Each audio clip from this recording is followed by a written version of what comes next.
බුද්ධලෑන්දුතුමා එක ගුලියක් උඩ දාලා වීණාවේ එක තතක් ඇඩුවට පස්සේ අහසේ ඉඳලා සුරංගනාවිය උඩ ඉඳලා 300ක් එක ගුලියකට වයින්නා පුතේ 300ක් නෝනේ කියලා කොහටද යන්නේ? කෙලින්ම බරණැසට යනවා. ෆ්ලයිට් එකක් දාලාද යන්නේ? නෑ. ඒක ස්වභාව සෞන්දර්යයෙන් නරඹලා ස්වභාව සෞන්දර්යයේ හඬවල් වලට සවන් දීලා ස්වභාව සෞන්දර්යයේ ලස්සන සංගීතයක් එතුමා හොයාගන්න ඇති. වර්තමානයේ තියෙන ප්‍රශ්න වලට පඩු කුල්ලාසනේ රත් වෙන්න ගත්තා නම් නේද සක්‍රදේවීන්ද්‍රයන්ට ඉඳ ගන්න නම් හම්බ වෙන්නේ නැහැ. අයිබෝන් ආදරණීය පුතේ අද අපි කතා කිරීමට යන මාතෘකාව තමයි ගුත්තිල වෙනනද පාඩම. එතකොට මේ ගුත්තිල වෙනනද පාඩම සඳහා පාදක වෙච්ච 550 ජාතක කතා පොතේ එන ඔන්න 550 ජාතක කතා පොත. ඇත්තටම මේ 550 ජාතක කතා පොත කිව්වට මේ ජාතක කතා පොතේ ඇත්තටම කතා 550ක් නෑ 547ක් තමයි ජාතක කතා පොත් වහන්සේගේ ඇත්තේ. හැබැයි පූර්ණ බිඳුවේ සංඛ්‍යාවකට වටේලා එද උච්චාරණය පහසුවට පොතේ නම කීමේ පහසුවට තමයි 550 ජාතක කතා පොත කියලා නම වෙట్లా තියෙන්නේ. එතකොට 550 ජාතක කතා පොතේ එන එක්තරා ජාතක කතාවක් පදනම් කරගෙන තමයි මේ ගුත්තිල වෙනනද පාඩම නිර්මාණය වෙලා තියෙන්නේ. එතකොට මේ ගුත්තිල කාව්‍ය රචනා කරපු වැත්තෑවේ හිමියන් මෙම නිර්මාණය සඳහා එතුමාට පාදක වෙච්ච කතාවකුත් තියෙනවා. ඒක පස්සේදී කතා කරමුකෝ. ඒ කියන්නේ වර්තමාන කතාවකුත් තියෙනවා. හැබැයි ගුත්තිල කාව්‍ය රචනා කරන්න වැත්තෑවේ හිමියන්ට පාදක වෙච්ච ගුත්තිල ජාතක කතාව අද මම ඕගොල්ලන්ට පැහැදිලි කරලා දෙනවා. එතකොට අද ඉගෙන ගන්න තියෙන්නේ ගුත්තිල ජාතක කතාව. රයිට්. මම මේ කතාව ඕගොල්ලන්ට කෙටියෙන් කියලා දෙන්නම්. ගුත්තිල ජාතක කතාව. ඔයගොල්ලෝ දන්නවා ඉන්දියාවේ මේක සිද්ධ වෙන්නේ කොහෙද? ජාතක කතා පොතේ තියෙන කතා ශ්‍රී ලාංකීය කතා නෙවෙයි මේවා ಭಾರತේ නැත්තම් ඉන්දියාව පදනම් කරගෙන නිර්මාණය වෙච්ච කතා තියෙනවා. එතකොට මේ 550 ජාතක කතා පොතේ එන මේ ගුත්තිල ජාතකයන්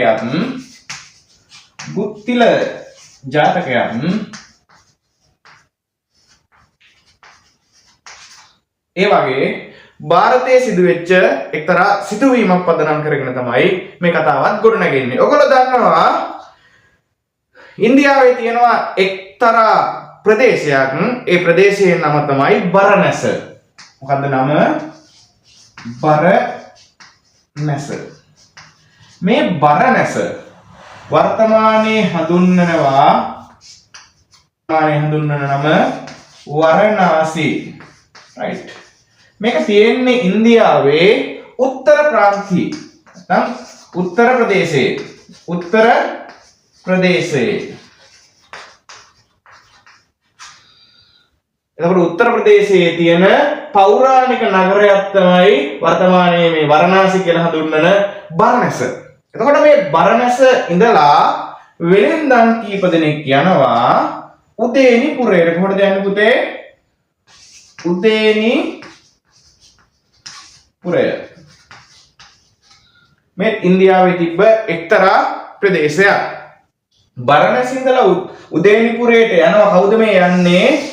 වෙලෙන්දෝ කීප දෙනෙක්. මොකටද යන්නේ? වෙළඳාම සඳහා යනවා. එතකොට දැන් අපේ ලංකාවේ ඉඳලා දැන් හිතන්න අනුරාධපුරයේ ඉඳලා පොළොන්නරුවට යන්න, අනුරාධපුරයේ ඉඳලා කොළඹට යන්න නේද?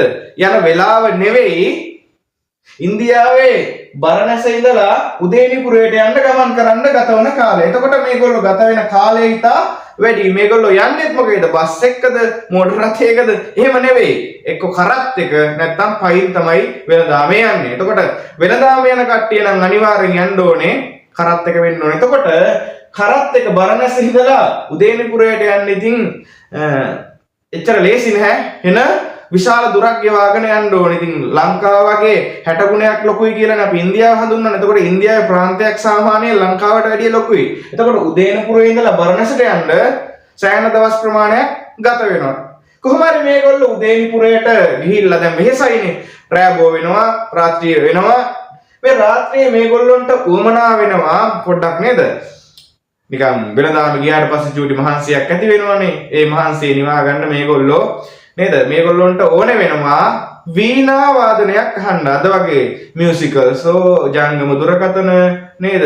හැම්ප්‍රි එකක් ගහගෙන සින්දුවක් අහන්න නේද? ටීවී එකක් බලන්න, YouTube එකේ වීඩියෝ එකක් බලන්න. එහෙම කිසිම දෙයක් තිබ්බේ නෑනේ ඒ කාලේ. එතකොට ඒ කාලේ තිබ්බ දෙයක් තමයි කවුරු හරි කෙනෙක් ඇවිල්ලා වාදනය කරනවා. ඒ වාදනය අනික් කට්ටිය මොකද කරන්නේ? රස විඳින එක. එතකොට මේ වෙලෙන්දන්ටත් උවමනාවක් ඇති වෙනවා හවස් කාලේ විනෝදකාමීව ගතකරන්න වීණා වාදනයක් අහන්න. රයිට්. එතකොට මේගොල්ලෝ ඒ අහල පහල කට්ටියගෙන් අහනවා මෙහි ඉන්නවද වීණා වාදනය කරන්න පුළුවන් කෙනෙක් අපිට මේ රාත්‍රිය ගත කරන්න සතුටින් විනෝදයෙන් ගත කරන්න පුළුවන් දක්ෂ වීණා වාදකයෙක් අපිට හොයලා දෙන්න කියලා කියනවා. ඊට පස්සේ මේ ප්‍රදේශයේ ඉඳපු දක්ෂ වීණා වාදකයෙක්ට මේක ආරංචි වෙනවා. එයාගේ නම තමයි කවුද? ඔන්න කතාවට එනවා මූසිල. මූසිල. අන්න ඔතනින් තමයි කතාව ආරම්භ වෙන්නේ. මේ මූසිල කොහොම හරි ගිහිල්ලා දැන් වීණා වාදනය ගහනවා දන්න ශිල්ප දාලා ගහනවා. හැබැයි අර වෙලෙන්දෝ කිසිම ගානක් නැතුව ඔහේ ඉන්නවා. කිසිම තෘප්තිමත් නැහැ වෙලෙන්දෝ. අරයා ගහනවා දන්න වැඩ කෑලි දාලා ගහනවා නේද? එතකොට දැන් මේක මාර ප්‍රශ්නයක් මූසිලටම. යකෝ මම මෙච්චර වැඩ දාලා ගහනවා මුන්ට මේ කිසිම ගානක් නැහැ. මුන් ඔහේ ඉන්න මුන්ට හැංගීම් දෙන්නේ නැද්ද? නේ මුන්ට රස වින්දනයක් නැද්ද? මේක අහන්න ඕනේ මේගොල්ලොන්ගෙන් කියලා මූසිල මොකද කරන්නේ? අහනවා. ඇයි මම මේ මෙච්චර වෙලා වීණා වාදනය කරා ඔයගොල්ලෝ කිසිම ප්‍රතිචාරයක් දැක්වේ නැහැ. අඩුතරමේ අප්පුඩියක්වත් ගැහුවේ නැහැ. හා අරගොල්ලෝ කියනවා එහෙමද? ඔයා මේ වීණා වාදනයද කරේ? අපි ඉඳියේ මේ වීණාවේ තත් හදනවා කියලා. බොලා මෙච්චර මේ දක්ෂ විදිහට වීණා වාදනය කරපු මම ඔයගොල්ලෝ හිතන්නේ මේ තත හදනවා කියලා? ඔව් අපි හිතියේ මේ තත හදනවා කියලා. ඇයි මට වැඩිය දක්ෂ වීණා වාදකයෙක් ඉන්නවද? ඔයා මොන වීණා වාදකයෙක්ද? ඔයාට වැඩිය 10 ගුණයක් දක්ෂ කෙනෙක් ඉන්නවා. කොහෙද? බරණැස. මෙයාගේ වීණා වාදනයේ ඊටාම පැණි වගේ කනට වැටෙනකොට මාර මිහිරි. මෙයාගේ නම තමයි කවුද? ඔන්න ඉන්නවා ගුත්තිල. ගුත්තිල ඇඳුරුතුමා. මෙයා දක්ෂ වීණා වාදකයෙක් එහෙ ඉන්න. ඔයාගේ වීණාව වගේ නෙවෙයි නිකන් ඔයාගේ වීණාව නිකන් තල්ලත්තට බොරුල් දානවා වගේ. හැබැයි මෙයා මේ ගුත්තිල ඇඳුරුතුමාගේ වීණා වාදනයේ කන් දෙකට මීපැණි දානවා වගේ. ඊට පස්සේ මූසිලත් බලනවා අඩේ ඇත්ත වෙන්න කාරණාව නැත්නම් ඇත්ත වෙන්න පුළුවන් කාරණාව කියලා ගුත්තිල ඇඳුරුතුමා පිළිබඳව තොරතුරු අහනවා අර වෙලෙන්දන්ගෙන්. වෙලෙන්දෝ කියනවා මෙන්න මේ බරණැස මෙන්න මේ ප්‍රදේශයේ තමයි ගුත්තිල ඇඳුරුතුමා ජීවත් වෙන්නේ. සමහරක් විට ඇඩ්‍රස් එක දෙන්න ඇති මෙන්න මේ ගෙදර තමයි ඉන්නේ කියලා හොයාගෙන යන්න කියලා දෙන්න ඇති. මූසිලත් තීරණය කරගත්තා අඩේ නේද මට වැඩි දක්ෂ ගුරුවරයෙක් ඉන්නවා වීණා වාදනයට දක්ෂ. මම එයා ගාවට ගිහිල්ලා මොනව කරනවද? වීණා වාදනය ඉගෙන ගන්න ඕනේ කියලා කොහොටද යන්නේ? කෙල්ලීම බරණැසට යනවා. ෆ්ලයිට් එකක් දාලාද යන්නේ? නෑ. එක්ක කරත් එක එක්ක පයින්ම යනවා බරණැසට ගුත්තිල ඇඳුරුතුමාව හම්බ වෙන්න. ඔන්න ගුත්තිල ඇඳුරුතුමාව ගිහිල්ලා කවුද හම්බ වෙන්නේ? ගිහිල්ලා හම්බ වෙනවා මූසිල. ගිහිල්ලා දොරට තට්ටු කරනවා. දොර අරිනවා ගුත්තිල ඇඳුරුතුමා. ඊට පස්සේ මූසිල කියනවා අනේ මම ආවේ උදේනිපුරේ ඉඳලා ඔබ වහන්සේගේ වීණා වාදනය ගැන මම වෙලෙන්දන් කීප දෙනෙක්ගෙන් දැනගත්තා. මමත් වීණා වාදනය කරනවා. හැබැයි මට ඔබතුමා තරම් වීණා වාදනය කරන්න බෑ. ඔබතුමාට පුළුවන් මට වීණා වාදනය උගන්වන්න කියලා යෝජනාව ඉදිරිපත් කරනවා ගුත්තිල ඇඳුරුතුමාට. ගුත්තිල ඇඳුරුතුමා ගත්කටම කියනවා බෑ කියලා. ඒකට හේතුවක් තියෙනවා. ගුත්තිල ඇඳුරුතුමා කියන්නේ ඔය අංග ශාස්ත්‍රය කියන ශාස්ත්‍රය ප්‍රගුණ කරපු කෙනෙක්. එතකොට ගුත්තිල ඇඳුරුතුමාට පුළුවන් යම්කිසි කෙනෙක්ගේ අංගපසඟ ඇඟේ හැඩරුව ඔහු කතා කරන විලාසය බලලා ඒ අංග ශාස්ත්‍රයට අනුව කියන්න මෙයා හොඳ කෙනෙක්ද මෙයා හොඳ නැති කෙනෙක්ද කියලා. එතකොට මේ අංග ශාස්ත්‍රය අතීතයේ මහාභාරතයේ තිබ්බා ලංකාවෙත් භාවිතා කරා අංගපසංග බලලා ශාස්ත්‍ර ඉදිරිපත් කරන ශාස්ත්‍ර කියන්නේ ඉතින් එයා ගැන කියන්න පුළුවන්. එහෙම හැකියාවක් තිබ්බ පුද්ගලයෝ ඉන්දියා. ඉතින් ඔය ඔයගොල්ලෝ දන්නවා ඉතින් ඔය අංගම්පුර අංගම්පුර වලට එහෙම ගන්නෙ නෑනේ. හැම කෙනාම ඒගොල්ලොන්ගේ හඳහන බලලා නේද ඒගොල්ලොන්ගේ අංගපසංග බලලා ඉරියව් බලලා එහෙම තමයි අංගම්පුර වලට අතීතයේදී ගත්තේ. මේ සුද්ධ ඇවිල්ලා අංගම්පුර තහනම් කරානේ නේද? හැබැයි වර්තමානයේ දැන් අංගම්පුර ඒක ඉතුරු වෙච්ච කට්ටිය කරගෙන යනවා. එතකොට මේ අංගම්පුර වගේ දේවල් වලටත් ගන්නෙ අංග ශාස්ත්‍රය කියන ශාස්ත්‍රය බලලා. එතකොට මිනිස්සෙගේ හැඩහුරුකම් බලලා තීරණය කරන්න පුළුවන් මේ මිනිස්සයා හොඳ කෙනෙක්ද නැති කෙනෙක්ද කියලා. එහෙම හැකියාවක් බුත්තල ඇඳුරුතුමාට තිබ්බ. සාමාන්‍යයෙන් අපිට උනත් කියන්න පුළුවන් නේ. අර මේ හරියෙන් කොණ්ඩේ යන කට්ටිය කියන්නේ නල්ලල මැදින් කොණ්ඩේ චුට්ටක් ගියපු කට්ටිය පොඩ්ඩක් කට්ටයි කියනවනේ. ඒ වගේ තමයි හැඩහුරුකම් බලලම බුත්තල ඇඳුරුතුමා කිව්වා ඔයාට නම් උගන්වන්න බැහැ කියලා ප්‍රතික්ෂේප කරා. වඩ යන්න කිව්වා. ඔයා ඉන්න පා යන්න කිව්වා. ඊට පස්සේ බුත්තල ඇඳුරුතුමා මුසිල නැවතත් ආව බුත්තල ඇඳුරුතුමා හම්බෙන්න. ඒ වෙලාවෙත් ප්‍රතික්ෂේප කරා. දැන් කොහොම තුන් පාරක් ප්‍රතික්ෂේප වුණා. හැබැයි මූසිල වැඩේ ඇතරියේ නෑ. මූසිල මෙතනදී මං කිව්වනේ මෙයා හරි කට්ටයි. මෙයා උපක්‍රමශීලී වුණා. රයිට්. බුත්තල ඇඳුරුතුමාගේ අම්මයි තාත්තයි ඇවිල්ලා පුතේ දෙන්නටම ඇස් පේන්නේ නැහැ. මෙයා මූසිල මොකද කරේ? ඉස්සල්ලාම මෙන්න මේ දෙමාපියන්ව ගිහිල්ලා මොකද කරේ? දෙමාපියන්ගේ හිත දිනා ගත්තා. ඒ කියන්නේ දෙමාපියන්ට උදව් කරා, අප උපස්ථාන කරා ගිහිල්ලා නාන්න දැන් මේ වයසක කට්ටිය නාන්න වතුර උණු කරලා දීලා නෑවුවා. දැන් එහෙම ගොඩක් දේවල් ටිකක් කරා. කරලා ඉස්සරම කාගේද හිත දිනා ගත්තේ? බුත්තිල ඇඳුරුතුමාගේ අර ඇස් නොපෙනෙන දෙමාපියන්ගේ හිත දිනා ගත්තා. ඊට පස්සේ හිත දිනාගෙන ඒගොල්ලොන්ගේ මාර්ගයෙන් අන්න බුත්තිල ඇඳුරුතුමාට ඔබ දෙපළගේ ආදරණීය පුතා වෙච්ච බුත්තිල ඇඳුරුතුමාට කියන්න පුළුවන්ද මට වීණා වාදනය උගන්වන්න කියලා. එහෙම වචනේ දැම්මා ඒගොල්ලොන්ට. දැන් මෙයා උදව් කරනවනේ අර ගොල්ලොන්ට. කොහොම හරි දෙමාපියන්ගේ හිත දිනාගෙන දෙමාපියෝ දෙන්න ගිහිල්ලා බුත්තිල ඇඳුරුතුමාට කිව්වා අනේ පුතේ මෙන්න මෙහෙම එකෙක් ඉන්නවා මූසිල කියලා. මෙන්න මෙයා අපිට ගොඩාක් උදව් කරනවා නේද? අපි ඔයා නැති වෙලේ අපිට ගොඩාක් උදව් කරන්නේ මෙයා තමයි. මෙයාට වීණා වාදනය උගන්වන්න පුළුවන්ද කියලා කියනවා. එතකොට දෙමව්පියෝ කියපු වචන අහක දාන්න බැරිව බුත්තිල ඇඳුරුතුමා ඒ වෙලේ තීරණය කරනවා කාටද? මූසිලට වීණා වාදනය උගන්වන්න. හැබැයි කලින් බෑ කිව්වා. ඔහු කවදා හරි දවසක ගුරුවරයාට එරෙහි වෙයි කියලා ඔහුගේ අංග ලක්ෂණ වල දැකපු නිසා. හැබැයි දෙමව්පියන්ගේ කීම අහක දාන්න බැරි නිසා ඔන්න බුත්තිල ඇඳුරුතුමා තීරණය කරා මූසිලට වීණා වාදනය උගන්වන්න. right. දැන් ඔන්න වීණා වාදනය උගන්වන්න පටන් ගන්නවා. මූසිලත් මාරම දක්ෂ විදිහට ඉගෙන ගන්නවා. ගුරුවරයාට කීකරුව හොඳින් ඉගෙන ගන්නවා. මේකට හරි ආසයි කවුද? බුත්තිල ඇඳුරුතුමා. බුත්තිල ඇඳුරුතුමා දන්න සියලුම ශිල්පයන් කාටද කියලා දෙන්නේ? කිසිම ගුරු මුෂ්ටියක් නැතුව කියලා දෙන්න පටන් ගත්තා. ඉස්සර තිබ්බ පුතේ ගුරු මුෂ්ටිය කියලා එකක්. ඒ කියන්නේ හොඳම දේ ගුරුවරයා ගෝලයට දෙන්නේ නැහැ. දැන් හිතන්නකෝ කරාටි උගන්වන ගුරුවරයෙක් කියලා. අංගම්පුර උගන්වන ගුරුවරයෙක් කියලා හිතන්නකෝ. එතකොට ඒ ගුරුවරයා දන්න හොඳම ෂොට් එක හොඳම පහර ගෝලයට කියලා දෙන්නේ නැහැ. අංගම්පුර වල කරාටි වල වගේ. ඒ වගේම තමයි බුත්තිල ඇඳුරුතුමා දන්න ගොඩාක් ශිල්ප තියෙනවා. ඒ වගේ සමහරක් තමයි ගෝලයන්ට කියලා දෙන්නේ. හැබැයි දන්න ඔක්කොම ශිල්ප ටික ගෝලයට කියලා දෙන්නේ නැහැ. ඒකට හේතුව තමයි ගෝලයා ගුරුවරයාව අභිභාගියෝ. හැබැයි බුත්තිල ඇඳුරුතුමා මෙයා දක්ෂ නිසා ඉගෙන ගන්න, උනන්දු නිසා ඉගෙන ගන්න බුත්තිල ඇඳුරුතුමා කරන්නේ මොකද්ද? මෙයා දන්න සියලුම ශිල්පයන් ගුරු මුෂ්ටියක් නැතුව දන්න දේවල් හැම දෙයක්ම කියලා දෙනවා. හැම දෙයක්ම හැම වීණා ශිල්පයක්ම කියලා දෙනවා. හැම වීණා තතක්ම භාවිතා කරන ආකාරය කියලා දෙනවා. එතකොට කිසිම දෙයක් එයා රහසිගතව හංගලා නේද? එයාගේ දැනුමේ තියාගත්තේ නැහැ. ඔක්කොම දේවල් දීලා ඇරියා. හොඳ හදවතක් තියෙන මිනිස්සෙක්. ඉතින් බුත්තිල ඇඳුරුතුමා වරද්දගත්ත තැන තමයි ඕක.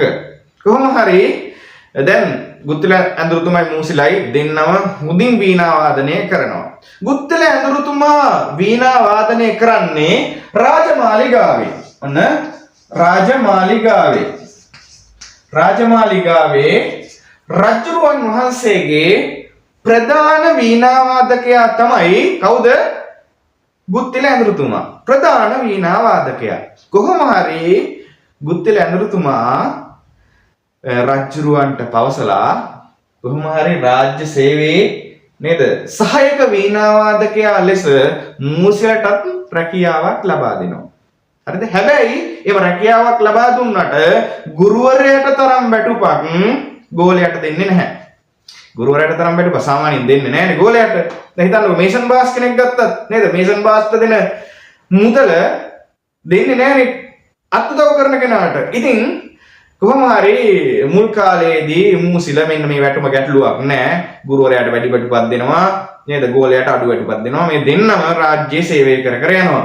කොහොම හරි ඔහම රාජ්‍ය සේවය කර කර යනකොට මූසිලට හිතෙනවා යකෝ අපි දෙන්නම කරන්නේ එකම සේවයනේ. මාත් වීණා වාදනය කරනවා, ගුත්තිල ඇඳුරුතුමත් වීණා වාදනය කරනවා. යකෝ ගුත්තිල රජතුමාට වැඩි පඩියක් දෙනවා, මට අඩු පඩියක් දෙනවා. ඉතින් මම මොකද්ද කරන්න ඕනේ?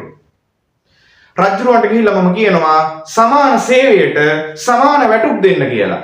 දෙන්නම කරන්නේ එකම සේවයක්නේ.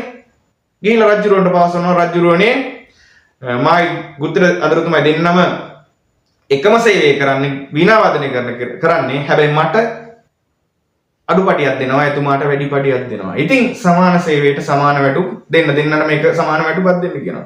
රජුරෝ කියනවා ඒක හරියන්නේ නැහැ. ඒව කොහොමද මම කරන්නේ? ගුරුවරයාට දෙන පඩිය ගෝලයට දෙන්න. ඒක කරන්න බෑ. එහෙම කරොත් කාටද පාඩු? මට පාඩුයි. මට වීණා වාදකයෝ දෙන්නෙක් අවශ්‍ය වෙන්නේ නැහැ. මම අර ගුත්තිල ඇඳුරුතුමාගේ වචනේ අහක දාන්න බැරුව තමයි ආව සේවයට මත ගත්තේ. නේද? අඩු වැටුපකට. හැබැයි දෙන්නට මේක වගේ වැටුපක් දුන්නොත් මට ඒක පාඩුනේ. රයිට්. මම පොඩි අදහසක් දෙන්නම්. වීණා වාදන තරගයක් තියන්න. මේ වීණා වාදන තරගයෙන් ජයග්‍රහණය කරන කෙනාට ප්‍රධාන වීණා වාදක තනතුරක් දෙනවා. මුළු පඩියමත් දෙනවා. රයිට්. කොහොම හරි මේ විස්තරය ගුත්තිල ඇඳුරුතුමාට ඇහෙනවා. ගුත්තිල ඇඳුරුතුමාට දැනගන්න ලැබෙනවා. ගුත්තිල ඇඳුරුතුමා හරියට දුක් වෙනවා. ගුත්තිල ඇඳුරුතුමා දැන් මහලුයි. මට මහලු වයසේ වෙන ගායනා බැරිය පෙරසේ. නේද? දැන් මම මහලුයි. එතකොට මූසිල තරම් මට වීණා වාදනය කරන්න බෑ. ගුරුවරයා හරියට දුක් වෙනවා. ගුත්තිල ඇඳුරුතුමා මොකද කරන්නේ? දැන් ඔය ගුත්තිල ජාතකයේ කියනවනේ ගුත්තිල ඇඳුරුතුමාට සක්‍රය ඇවිල්ලා ගුලි 3ක් දුන්නා. මේ ගුලි 3 උඩ දාලා වීණාවේ තත කැඩුවට පස්සේ නේද වීණාවේ සද්දේ ලස්සන වුණා කියලා කොහොම කතාවක් තියෙනවනේ. හැබැයි පුතේ ඇත්තටම වෙන්න ඇත්තේ ඕක නෙවෙයි. ඇත්තටම වෙන්න ඇත්තේ ඔය ගුත්තිල ජාතකයේ තියෙනවා. ඔය කතාව අහලා නැත්නම් ඔය ගුත්තිල ඇඳුරුතුමා සහ මූසිල අතර වීණා වාදනයක් තියෙන කතාව අහලා හොඳටම හිත රිදිලා ගුත්තිල ඇඳුරුතුමා වනගත වුණාලු. වනගත වෙලා නේද දවස් කීපයක් වනේ ඉඳියලු. වනේ ඉඳලා ගුත්තිල ඇඳුරුතුමා ස්වභාව සෞන්දර්යය නරබලා ස්වභාව සෞන්දර්යයේ හඬවල් වලට සවන් දීලා ස්වභාව සෞන්දර්යයේ ලස්සන සංගීතයක් එතුමා හොයාගන්න ඇති. ඒක තමයි ඇත්තම කතාව. ගුලි 3 කතාව නෙවෙයි. දවස් ගාණක් ඉඳලා කැලේ ඉඳලා නේද හොයාගන්න ඇති අලුත් ස්වභාව සෞන්දර්යයේ නැත්තම් ස්වභාවික පරිසරයේ තියෙන ලස්සන මිහිරි හඬක්. ස්වභාව සෞන්දර්යයේ සංගීතයේ තරම් ලස්සන සංගීතයක් මේ ලෝකේ තවත් නැහැ. එතකොට ඒ හොයාගත්ත දේ භාවිතා කරන්න ඇති. හැබැයි මිනිසුන් තුල කුතුහලයක් ඇති කරන්න අර කතාව දාන්න ඇති. ඇත්තටම ගුලි 3 කතාව. හැබැයි ගුලි 3 ලැබිලා තියෙන්නේ කොහින්ද? බලාන ගිහපුවාම පරිසරයෙන්ම තමයි. රයිට්. කෙසේ වෙතත් අපිට කතාවනේ අවශ්‍ය වෙන්නේ. කොහොම හරි ඔන්න දැන් වීණා වාදන තරගයේ දැන් සූදානම් කරලා තියෙනවා. ගුත්තිල ඇඳුරු සඳ වීණා වයන ලෙස ඉඳ පසෙක පනවන ලද සුදුසු අස්නක ගොසින් උන් සඳ. ඔන්න එක පැත්තක ඉන්නවා ගුත්තිල ඇඳුරුතුමා. නොදැනීම තමා බල සබේට આવුත් නොපැකිල පැකිලීමකින් තොරව වැද රද පද කමල රජුරන්ගේ පාද වැඳලා දෙසක මූසිල යාද උන් කල. ඔන්න එක පැත්තක ඉන්නවා ගුත්තිල ඇඳුරුතුමා, අනිත් පැත්තේ ඉන්නවා මූසිල. දැන් දෙන්න අතර වීණා වාදනය පටන් ගන්න යන්නේ. right. වීණා වාදනය පටන් ගන්න යනකොට දැන් කොහොම හරි ගුරුවරයා ගෝලයා අතින් පරාද වෙන්න යනවා. මෙන්න මේ සංසිද්ධිය නිසා ඉස්සර ඉන්දියා පුතේ දිව්‍ය ලෝකයේ දිව්‍ය රාජයෙක්, ඒ කියන්නේ දිව්‍ය ලෝකයේ ඉන්න ප්‍රධාන දිව්‍ය රාජයා තමයි සක්‍ර දේවීන්ද්‍රයෝ. ඔය සක්‍ර දේවීන්ද්‍රයන්ට තියෙනවා පුතේ පඬු පුල් ආසනය කියලා ආසනයක්. මොකද තියෙන්නේ? පඬු පුල් ආසනය කියලා ආසනයක්. ඒ කියන්නේ අපේ මනු ලෝකය කියන්නේ මිනිස්සුන්ගේ ලෝකේ මොකක් හරි කරදරයක් ගැටලුවක් නේද? ආවට පස්සේ එතුමාගේ තියෙන ඒ පඬු පුල් ආසනේ මොනවා වෙනවා කියනවද? උණු වෙනවලු. උණු වුණාට පස්සේ නැගිටිනවලු. පස්සේ ඉස්සලා නැගිටලා මනු ලෝකේ වැළුවාම ඔන්න ප්‍රශ්නේ පේනවලු. වර්තමානයේ නේද? වර්තමානයේ තියෙන ප්‍රශ්න වලට පඬු පුල් ආසනේ රත් වෙන්න ගත්තා නම් නේද? සක්‍ර දේවීන්ද්‍රයන්ට ඉඳ ගන්න නම් හම්බ වෙන්නේ නැහැ නේද? සමහරක් විට මේ අල්ලන අයිස් තොගයන් එක්ක ගැලුවාම පඬු පුල් ආසනේ මොනවා වෙන්න පුළුවන්ද? අයිස් වෙන්න පුළුවන්. අයිස් වුණාට පස්සේ සමහරක් විට හොරෙක් ඇවිල්ලා පඬු පුල් ආසනෙත් උස්සගෙන යන්න පුළුවන්. සයිස් එකක් තමයි දැන් ලංකාවේ නම් උදා වෙලා තියෙන්නේ. ඉඳ ගන්න නම් හම්බ වෙන්නේ නැහැ. මෙදා කපේකට සක්‍ර දේවීන්ද්‍රයන්ට පඬු පුල් නම් ආසනේ. එතකොට ඉස්සර එහෙම කරදර වෙලා නැහැ. ඉස්සර එහෙම නේද? මනු ලෝකේ ලොකු ප්‍රශ්න වෙලා නැහැ නේද? ඔය පොඩි ප්‍රශ්න තමයි වෙලා තියෙන්නේ නේද? ඒ හින්දා එතකොට ඔය ඕකෙන් පැහැදිලි වෙන්නේ ඉස්සර සමාජයේ වර්තමාන සමාජයට වැඩිය හොඳයි කියන එක නේද? එතකොට ගොඩාක් ප්‍රශ්න ඇති වෙන්නේ නැහැනේ නේද? ඔයගේ සාමාන්‍ය දෙයක් තමයි ඇති වෙන්නේ. එහෙම ඇති වුණාම පඬු පුල් ආසනේ රත් වෙනවා. රත් වුණාට පස්සේ මනුස්ස ලෝකේ දිහා බලනකොට මොකද උනේ? ගුරුවරයා ගෝලයාගේ අතින් පරාද වෙන්න යන්නේ. එන ගැටලුවක් නෙමේක. ගුරුවරයා ගෝලයාගේ අතින් පරාද වෙන්න යන්නේ. එතකොට සක්‍ර දේවයන්ද්‍රයන් වහන්සේ නැත්නම් සක්‍ර දෙවියෝ කාටවත් පේන්නේ නැති වෙන්න ගුත්තිල ඇඳුරුතුමාට විතරක් පේන්න අහසේ ඉඳලා බහිනවා. බහැලා ගුත්තිල ඇඳුරුතුමාට ගුලි 3ක් දෙනවා. මොනවද දෙන්නේ පුතේ? ගුලි 3ක් දෙනවා. ඔය ගුලි 3 ගැන ජනප්‍රවාද කතා තියෙනවා. ඔය එක කතාවක් මම අතුරු කතාවකට යන්නම්. සක්‍ර දේවීන්ද්‍රය ඕ වගේම මිනිස්සෙට දුන්නලු ගුලි 3ක්. ගුලි කීයක්ද දුන්නේ? 3ක් දුන්නලු. දීලා කිව්වලු ඔයා කැමති දෙයක් මේ ගුලි 3 උඩ දාලා ඉල්ලන්න කිව්වලු. ඒ මිනිස්සයා මොකද කරේ? දැන් හිතා ගන්න බෑනේ ගුලි 3 දෙලා ඕනේ දෙයක් පැතු සම්පත් සේරම දෙනවා කිව්වලු. දැන් මුන්දට හිතා ගන්න බෑ. මුන්ද මොකද කරේ? එක ගුලියක් උඩ දාලා කිව්වලු ඕනේ පුකක් කියලා. බලනකොට මේ මිනිස්යාගේ ඇඟ පුරාම එක පස්සවල් රතු පස්සවල් නේද? ඊට පස්සේ කළු පස්සවල් එක පස්සවල් ලොකු පස්සවල් මුළු ඇඟේම. අඩේ මේ මොකද මේ වුනේ කියලා දෙවෙනි ගුලිය උඩ දාලා කිව්වලු එක පස්සක්වත් එපා කියලා. එතකොට තමන්ගේ තිබ්බ පස්සක් නැති වුණාලු. ඊට පස්සේ දැන් කරන්න දෙයක් නැහැ නේද? මට තිබ්බ පස්සක් නැහැ කියලා තුන්වෙනි ගුලිය උඩ දාලා කිව්වලු මගේ එක විතරක් තියෙන අනිත් ඒවා ඔක්කොම අයින් වෙන්න කියලා දැම්මලු. ඔන්න ඔයගේ මෝඩෙට ගුලි 3 හම්බුනාට පස්සේ ඔන්න ඔයගේ මෝඩ වැඩ කරනවා. හැබැයි ගුත්තිල ඇඳුරුතුමාට හම්බෙච්ච ගුලි 3න් ගුත්තිල ඇඳුරුතුමා නේද නිසි ප්‍රයෝජන ගත්තා. ගුත්තිල ඇඳුරුතුමා මොකද කරේ? මේ ගුලි 3 දැන් වීණා වාදනයේ උච්චතම අවස්ථාවට ආවට පස්සේ දැන් වීණා වාදනය කරනවා. ගුත්තිල ඇඳුරුතුමා පරාද වෙන්න ඔන්න මෙන්න ඉන්නේ. මූසිර තරුණයිනේ වීණා වාදනය කරනවා. ගුත්තිල ඇඳුරුතුමා පරාද වෙන්න ඔන්න මෙන්න තියෙන්නේ. ඒ වෙලාවේදී ගුත්තිල ඇඳුරුතුමා එක ගුලියක් උඩ දාලා වීණාවේ බඹර තත කැඩුවා. මොකද කැඩුවේ? වීණාවේ ප්‍රධාන තත වෙච්ච බඹර තත කැඩුවා. බඹර තත කැඩුවත් එක්කම දිය ගොස පල කරමින් සපැමිනි ගිය තන ඉස්වාරන් මුතුමිනි සිය ගුණයෙන් වෙන නද නික්මිනි. මේ මිහිරියාව සතර දිගන්තය පුරා පැතිරිලා ගියා. ඇහෙන තැන්වල කනට මොනවද දානවා වගේද? රත්තරන් මැණික් දානවා වගේ හරිම ලස්සනයි. සතර දිග්භාගේ පැතිරිලා ගියා. මුස්ලිම් බැලුවා අටේ මේ මොකද වෙන්නේ? පුත්‍රයන්තුතුමා මට එක වීණා ශිල්පයක් හංගලා තියෙනවා. මොකද්ද මේ මට වෙන්නේ? මගේ වීණාව දැන් කැත වීගෙන යනවා. පුත්‍රයන්තුතුමාගේ වීණාව එන්න ලස්සන වීගෙන යනවා. හිතා ගන්න බෑ මූසිලට. හිතා ගන්න බෑ.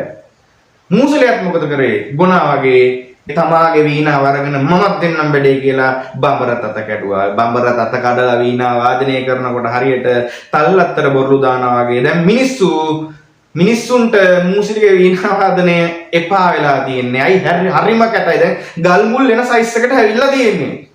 රයිට්. ඔහොම බුද්ධලෑන්දුතුමා එක ගුලියක් උඩ දාලා වීණාවේ එක තතක් කැඩුවට පස්සේ අහසේ ඉඳලා ප්ලාන්ට් කරනවා. සුරංගනාවිය උඩ ඉඳලා 300ක් බහිනවා. කීයක්ද? එක ගුලියකට බහිනවා පුතේ 300ක්. දැන් ගුලි කීයක් දානවද? 3යි. ඒ කියන්නේ 900ක්. කීයක්ද? සුරංගනාවේ 900ක්. දෙවෙනි ගුලියත් උඩ දැම්මා. දෙවෙනි ගුලිය උඩ දාලා වීණාවේ ඊළඟ ප්‍රධාන තත කැඩුවා. මිහිරියාව කියා ගන්න බෑ. මිනිස්සුන්ට මිනිස්සු අමතක වුණා. සතුන්ට සතුන් අමතක වුණා. දැන් හිතන්නකෝ පුරේ ඉන්න කාන්තාවුන්ගේ අතින් සාමාන්‍යයෙන් අම්මලාගේ අතින් දරුවෝ වැටෙන්නේ නැහනේ. හැබැයි වීණාවාදනයේ මිහිරියාව කොච්චර කියනවා නම් අර වඩාගෙන ඉඳපු පුරේ කාන්තාවුන්ගේ අතින් ළමයින් බිමට වැටුණා. නොදැනිත් දරුවන් නැකේන් වැටුණා. දැන් හිතන්නකෝ රජුරුවෝ ගාව රජුරුවන්ට සේවය කරන දක්ෂතම නිලධාරීන්නේ රජුරුවෝ ගාව ඉන්නේ නේද? යුද්ධ වැදිලා ජයග්‍රහණය කරලා පදක්කම් ගහපු දක්ෂ කට්ටියනේ රජුගේ ආරක්ෂාව රජු ළඟ ඉන්නේ. හැබැයි වීණා වාදනය කොච්චර ලස්සනද කියනවා නම් අතිනවි ගිලිහෙන බව නොමදත්තෝ. රජුරුවන්ගේ අර සේනාවේ ඉඳපු කට්ටියගේ අතේ තියාගෙන ඉඳපු අවිය වැටෙනකන් දන්නේ නැහැ. සාමාන්‍යයෙන් අවිය වැටුනහම සමහරක් වෙලාවට රජ කාලේ නම් දඬුවම් ලබන්න පුළුවන් වරදක් නේ, උල තියන්න පුළුවන් වරදක්. එතකොට අතිනවි ගිලිහෙන බව නොමදත්තෝ. එතකොට මිනිස්සුන්ට මිනිස්සු අමතක වුණා. මිනිස්සුන්ට විතරක් නෙවෙයි සතුන්ට සතුන් අමතක වුණා. නේද? ඇතුන්ට කංගරන්න අමතක වුණා. නේද? පියසන් නොව බිඟු දැල් රදි කොපුලි මද සංසුන් පියවින් සිටි නොසලී ගජසින් සිටියන් ගජසිරි කියලි. ඇතෙක් කන් හොලවනවනේ උගේ අර කන් දෙකේ තියෙනවා. දැන් ඌට අර මේ මද කිපුනහම උගේ කන් දෙකෙන් ශ්‍රාවය වෙනවා ශ්‍රාවයක්. මේක රුක්කත්තන මල් සුවඳයි කියන. මොන මල්ද? රුක්කත්තන මල් සුවඳයි කියනවා. මේ ශ්‍රාවය කන් දෙනවා මීමැස්සෝ. එතකොට මේ මීමැස්සෝ එන හින්දා තමයි අලියා නිතරම කන් වනන්නේ. හැබැයි වීණා වාදනයට හිත බැඳිච්ච ඇතුන්ගේ මොකද උනේ? කන් දෙක වනන්න අමතක වුණා. මීමැස්සොන්ටත් මොකද උනේ? අර පියාසර කරලා යන්න අමතක වුණා. නැත්තම් අලියා කන ගහනකොට මීමැස්සා එළියට එනවා. අලියා කන අරිනකොට මීමැස්සා ඇතුළට ගිහලා රොකාලා එනවා. එතකොට ඒ සංසිද්ධිය කරගන්න අලියට බැරි වුණා. ඒ අලියාගේ හිත කොහොටද ගිහිල්ලා තිබ්බේ වීණා වාදනයට. සාමාන්‍යයෙන් අස්සයෝ කියන්නේ බෙල්ල වලනවා, කකුල් ගහනවා නේද? එහෙම ටිකක් එක විදිහකට ඉන්න බැරි සතෙක් නේ අස්සයෝ. හැබැයි අස්සයෝ කොහොමද ඉඳී? අර පිළිරූ වල ඉන්න, දැන් ඔය ප්‍රතිමා වල ඉන්න අස්සයෝ ඉන්න. දැන් ඔය අඹාපු අස්සයෝ ඉන්න කොළඹ ගෙම ගියාට පස්සේ ඔය අස්සයෝ අඹලා දිනනවා යකඩ වලින්. එහෙම යකඩ ඉවත දාන යකඩ වලින්. එතකොට ඒ වගේ සිතියම් වල ඒ වගේ ප්‍රතිමා වල ඉන්න ප්‍රතිමා වල ඉන්න අස්සයෝ වගේ තමයි අස්සයෝ ඉඳියේ. නේද? ගිරවුන්ට මීයඹ කියන්නේ රසවත් කෑමක්නේ. හැබැයි ගිරවුන්ට කටරගත්ත මීයඹ කා ගන්න බැරුව යනවා. වීණා වාදනයට හිත බෙදෙනවා. රිලව් කියන්නේ ඉතින් කතා කරලා වැඩක් නැහැනේ. අශෝභනම සතෙක්නේ රිලවා කියන්නේ. ඉතින් ගෙදර ෆෑන් ලයිට් එක කරලා තිබ්බොත් ඒකෙන් රිංගලා ඇවිල්ලා බත් මුට්ටිය අරගෙන යන නේද? බෙහෙත් පෙත්තක්වත් තියන්නේ නැති ඒවත් අරගෙන යන ෆෝන් හිටන් අරන් ගිහිල්ලා විසික් කරන නේද? අශෝභන සතෙක්නේ. හැබැයි එදා ඒ අර වීණා වාදනය කරන අවස්ථාවේදී ඒ අසලෙන් ගියපු රිලව් නේද? කිසිම හැලහොල්මනක් නැතුව චංචලව ගියේ. නේද? ඔය රිලව් ගැන හොඳ කතා තියෙනවනේ නේද? එතකොට රිලව කියන්නේ සාමාන්‍යයෙන් අසෝම්බන සතෙක්නේ. රිලවා ඔය එක්තරා ෆවුන්ඩේෂන් එකක් දාන තැනක රිලවෙක් ඉන්නවලු. මෙහෙම ෆවුන්ඩේෂන් එක ලීයක් ගහලා තියෙනවා, කූණ්‍යක් ගහලා තියෙනවා. ලී දෙක ඈඩ් කරලා මේක ඇතුළට කකුල දාගෙන දැන් රිලවක් ඉඳගෙන ඉන්නවලු. අර ෆවුන්ඩේෂන් එකේ මෙහෙම තියෙනවා. මෙන්න මේකේ මෙතන කූණ්‍යක් ගහලා තියෙනවා. මේ දෙක ඈඩ් කරලා ඒකට කකුල දාගෙන ඉන්නවලු. මේකට නිකන් ඉන්න බෑනේ රිලවට. රිලව මොකද කරේ? මෙතන ගහලා තිබ්බනේ කූණ්‍යක් ගහලා තියෙනවා. මේ ඈඩ් වෙන කූණ්‍යක් ගහලා තියෙනවා. මේක කකුල දාගෙන ඉඳගෙන තියෙන්නේ. මේ කූඤ්ඤේ මොකද කරන්නේ? ටස් ගාලා ගැලෙව්වා. ගැලවපු ගාම සටස් ගාලා වෙලා වැදුනා. කුණ්ඩලාභරණයම චප්ප වෙලා ගියා. ඉතින් එහෙම අශෝභන සතෙක් තමයි රිලව කියන්නේ. එතකොට රිලවුත් මොකද උනේ? චංචලව සංසලව යන්න ගියා. එතකොට ගොඩාක් සතුන්ට උනා නේද? මොරරුන්ට නේද කෑම හොයාගෙන යන්න අමතක වුණා. නේද? ඒ වගේ ගොඩාක් සතුන්ට ගොඩාක් දේවල් වුණා. නයි සහ ගුරුලෝ අතර තිබ්බ වෛරය නැති වුණා. මාළු ගම් ඉවුරට ලං වුණා. මුවෝ කට අරගෙන ඉඳියා. සාමාන්‍ය මුවෝ එහෙම ඉන්නේ නෑනේ. මිනිස්සුෝ දැක්කහම මුවෝ දුවනවානේ. මිනිස්සුන්ට සම්මුඛ වුණා, ලං වුණා මුවෝ. නේද? එතකොට පරිසරයේ සහ ජීවීන්ට විශාල වෙනසක් ඇති කරා මේ වීණා වාදනය. තමන්ට තමන් අමතක වෙන තරම් වීණා වාදනයේ මිහිරියාව පටන් ගත්තා. එතකොට ඔන්න දෙවෙනි ගුලිය උඩ දානකොට හිමුනේ තුන්වෙනි ගුලිය උඩ දානකොට බැස්සා කවුද? තව සුරංගනාවියෝ 300ක්. දැන් 300ක් ඔන්න ඇවිල්ලා නටනවා සුරංගනාවියෝ මාරම ලස්සනයි. නේද?